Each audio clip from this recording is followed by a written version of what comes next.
In the last few episodes of this series on the Akkadian Empire, we learned about the achievements of Sargon the Great, such as his conquests, the great empire that he built, the administration of that empire, as well as its lasting impact on ancient Mesopotamia. Afterwards, we took a quick look at the lives and struggles of his sons, Rimush and Manishtushu, both whose reigns were relatively short compared to that of their father. In this episode, we'll examine the life of Sargon's grandson, Naram Sin, the last great Akkadian king. Naram Sin, whose name can also be pronounced Naram Suin, was already a great warrior by the time of his ascension to the throne of the Akkadian Empire in 2254 BCE. Like Sargon, he was the archetype warrior king. He expanded the borders of the Akkadian Empire to their greatest extent. Though a great conqueror, he is just as well known for his building exploits, and in later Mesopotamian literature as the subject of cautionary tales about pride and arrogance. When a new Akkadian king came to power, disgruntled citizens of the empire would take their chances and revolt. These revolts, while seemingly simultaneously occurring across the empire, were not coordinated with each other, and thus the powerful and highly organized Akkadian military machine was able to eventually put them down. Taking advantage of this military apparatus, Naram Sin began a campaign of conquest to both consolidate his rule as well as to expand the borders of the Akkadian Empire. He conquered or forced tribute from a lot of places during his 37 years in power. I won't go over every campaign and conquest, but here's a summary. Naram Sin claims that his empire stretched from the cedar forest, what is today the eastern Mediterranean lands of Lebanon and the Levant, to the farthest borders of the kingdom of Marhashi, which today would be the eastern provinces of Kerman, Sistan, and Baluchistan in Iran. In the north, he claims to have gone through the lands which today make up Turkey and Armenia, from which he was able to then trace the source of the Tigris River. He also claims to have been the first to have conquered the city of Ebla, in what is today northern Syria. Perhaps the most well-commemorated of these campaigns was against a people known as the Lulubi, who lived in the Zagros Mountains. It's this campaign that's commemorated on the famous Victory Stele of Naram Sin, today which can be seen in the Louvre. There was one event, though, that shocked the empire to the core: the Great Revolt. Like previous revolts, it began in rest of southern Mesopotamia, the main hotbed of anti-Akkadian sentiment. The two main rebel leaders that we know of, Ipur Kish from the city of Kish and Amar Jirid from the city of Uruk, were reportedly chosen by their respective citizens as kings. Of course, in those days, there was no such thing as democracy or self-rule. For citizens to have chosen their own pretender kings, as Naram Sin would call them, was an affront to both the gods and their divinely chosen servant. Thus, the rebellions had to be crushed so that the divine order could once again be established in the world, with Naram Sin at its head. Of the two centers of rebellion, Kish was the much greater threat. For one, it was much closer to Naram Sin's capital of Agade. In addition, unlike rebellions in the past, which were more separate, non-coordinated events, Ipur Kish had allied with other major cities, including Borsippa, Sippar, and Kazalu.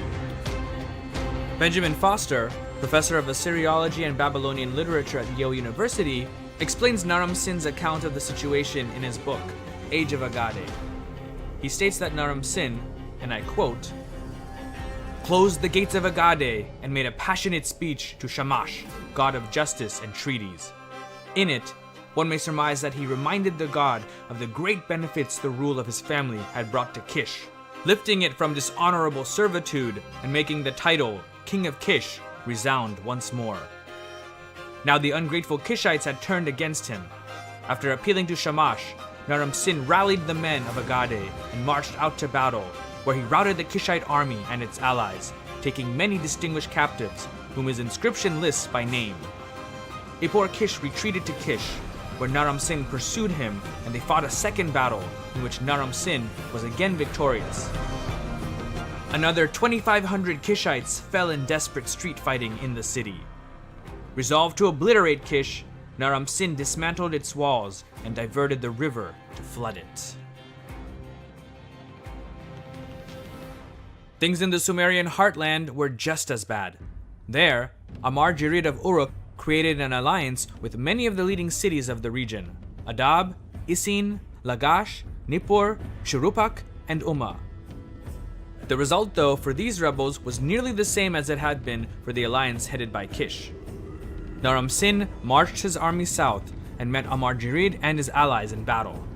He took Amarjirid captive, flooded the city of Uruk, robbed the city of its treasures, and then dismantled its walls along with those of the other rebellious cities. From the way that they're described in Akkadian sources, putting down these revolts had been nothing short of miraculous. Thus, in his view, he, Naram Sin, could not have simply been a mortal man. He must have been divine. At least, that's how he portrayed himself to the public.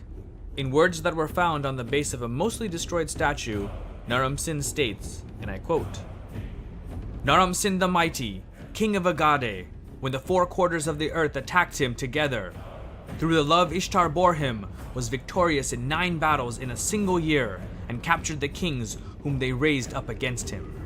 Because he defended his city in crisis, the people of his city asked of him that he be god of their city Agade, with Ishtar in Iana, with Enlil in Nippur, with Dagan in Tutal, with Ninhursag in Kesh, with Enki in Eridu, with Sin in Ur, with Shamash in Sipar, with Nergal in Kutha, and they built his temple in Agade." So these last few lines of the quote essentially list various popular gods and their patron city. And what it's saying at the very end is that the people in Agade built a temple to Naram Sin, because now he had become the patron deity of their city. This actually makes him the first king in history to have deified himself, something that his grandfather Sargon, as great as he was, never dared to do. For Sargon, it was the goddess Ishtar who granted him success.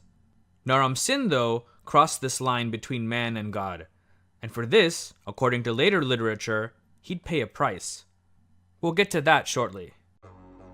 Though he considered himself to be a god, he made sure not to neglect or insult the already existing gods, especially in the Sumerian south of his empire.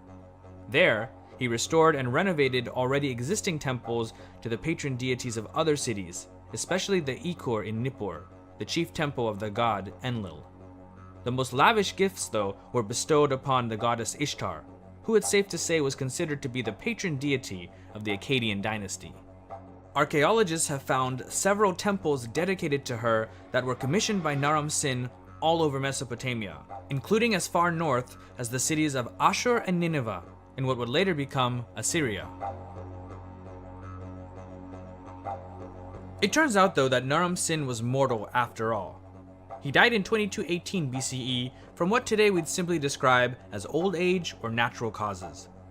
The last king of the Akkadian line of Sargon, Naram Sin's son and successor, Shar-Kali-Shari, lacked the charisma and ability of his two most famous ancestors. Much like them, he faced several revolts, the curse of all Akkadian kings when they came to power. However, unlike Sargon and Naram Sin, he was ultimately overwhelmed by these revolts and quite rapidly lost large chunks of his empire. Shar-Kali-Shari seemed to be at war with everyone all at once: the Sumerians to the south, the Elamites to the east, and the newly arrived Amorite tribes in the north. He also faced a people from the Zagros Mountains, known as the Gutians, who ultimately, rightly or wrongly, were blamed for the final fall of the Akkadian Empire around 2200 BCE. Though the end of Shar-Kali-Shari's reign is generally given as 2193 BCE, by that time he probably ruled little more than the city of Agade. Eventually, the Gutians conquered Agade and put the final nail in the coffin of what was once the glorious Akkadian Empire. Naram Sin's memory, though, would live on in later Sumerian and Babylonian literature, and his story becomes a cautionary tale for other rulers to keep their pride in check. In The Curse of Agade, which was probably the most famous piece of literature regarding the last great Akkadian king, Naram Sin incurs the wrath of the god Enlil, who ultimately causes havoc on the city of Agade due to the king's arrogance. We'll discuss The Curse of Agade as well as other related texts and literature in a supplemental program. So that's all for now. I'd like to really